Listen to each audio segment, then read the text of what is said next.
आज तक लगातार वॉर जोन से युद्ध पर आपको अपडेट दे रहा है श्वेता सिंह। गौरव संवाददाता, हमारे दोनों संवाददाता इस वक्त वॉर जोन से एक एक युद्ध की खबर आज तक पहुंचा रहे हैं। देखिए जिस तरह से यहाँ पर पूरी परिस्थितियां हैं वो हम आपको दिखाने का प्रयास यहाँ पर करेंगे, लेकिन सबसे बड़ी चीज तो ये हो जाती है कि देखिए जैसे मैं यहाँ पर पहुंची हूँ तो गौरव सावंत यहाँ पर काफी दिनों से मौजूद हैं।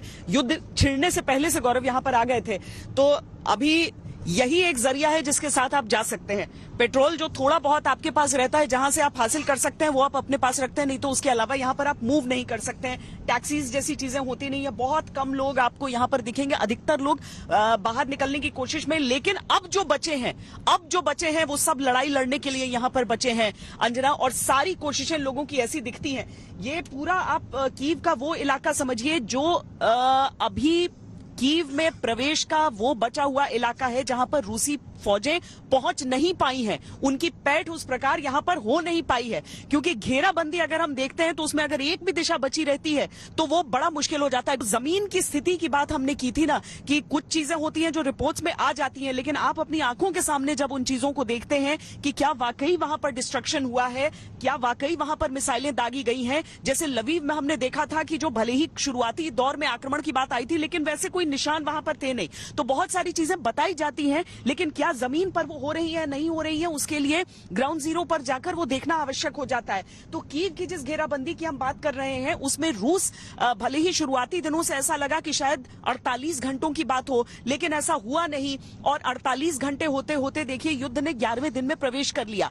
और अब इस समय की जो स्थिति बता रही है वो ये कि यूक्रेन की ओर से भी टक्कर है। हालांकि रूस जैसी सेना को कितने दिनों तक टक्कर, भले ही अमेरिका की तरफ से अपने दिए हुए हथियारों की एक तरह से प्रचार के लिए बहुत ये कह दिया जाता है कि इनका बहुत ज्यादा प्रभाव हो रहा है, पर जमीन पर वो प्रभाव तो तभी पता चलेगा जब सैन्य तरीके से उसका अंजाम दिखेगा। बर्फबारी बहुत तेज हो गई है अंजना, अगर आप पता नहीं लाइट और कैमरे के उस फर्क से आप देख पाएंगे कि नहीं, बहुत तेज बर्फबारी यहाँ पर शुरू हो गई है। बर्फ के बहुत मोटे फाहे यहां पर इस समय गिर रहे हैं। लेकिन यूक्रेन की जनता जो आम दिनों में इस बात से शायद विचलित होती कि अब शायद अपना फ्रंट यार्ड साफ करना पड़े, उसे अभी इस बात की चिंता है कि रूस की सेना यहां से कैसे वापस जाएगी, उनकी जिंदगी कैसे सामान्य होगी। हम लोग ग्राउंड रियलिटी दिखाने का प्रयास इस समय इस तरह से कर रहे हैं कि राजधानी कीव में क्या हो रहा है, और राजधानी कीव के साथ साथ जिन एरियाज में अभी भी बमबारी हो रही है, गोलाबारी हो रही है, वहां की जनता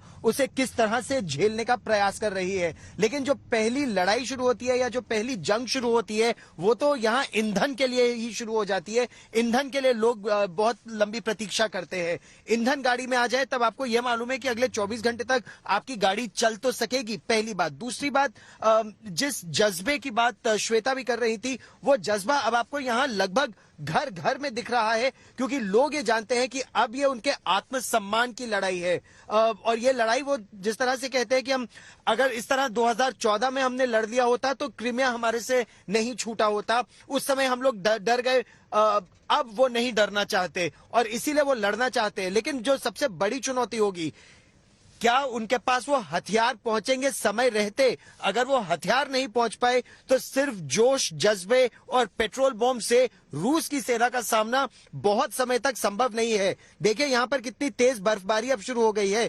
ये दिखाता क्या है, अब इनको आवश्यकता होगी ईंधन की, अब इन्हें आवश्यकता होगी ऊर्जा की। अगर रूस के कब्जे में 2 न्यूक्लियर पावर प्लांट्स आ चुके हैं और रूस तीसरे पावर प्लांट की तरफ बढ़ रहा है, इसका मतलब रूस इनको एनर्जी के लिए स्टार्व करेगा, पहली बात। दूसरी बात, 6 इलाकों में इस समय गैस सप्लाई, खार्किव, इरपिन समेत 6 इलाकों में गैस सप्लाई बंद हो गई है। यानी ऊर्जा के लिए हाड़ कपाने वाली सर्दी में -4 है इस समय तापमान। अगर आप बाहर देखें तो -4 तापमान में कितनी लंबी ये जंग चल पाएगी, ये एक और चुनौती होगी आने वाले दिनों में। अगर इनके पास हथियार नहीं पहुंच पाए या अगर इन्हें अंतर्राष्ट्रीय समर्थन और बड़े तरीके से नहीं मिला, जिसका जिक्र राष्ट्रपति ज़ेलेंस्की भी कर रहे हैं कि they want more than just lip sympathy and lip service, उनको असल समर्थन चाहिए। अगर वो नहीं मिलेगा और पश्चिम का रास्ता कट गया तो यूक्रेन कट जाएगा। अंतर्राष्ट्रीय मदद के बिना रूस की ताकत को कितना झेल पाएगा, बड़ी चुनौती होगी।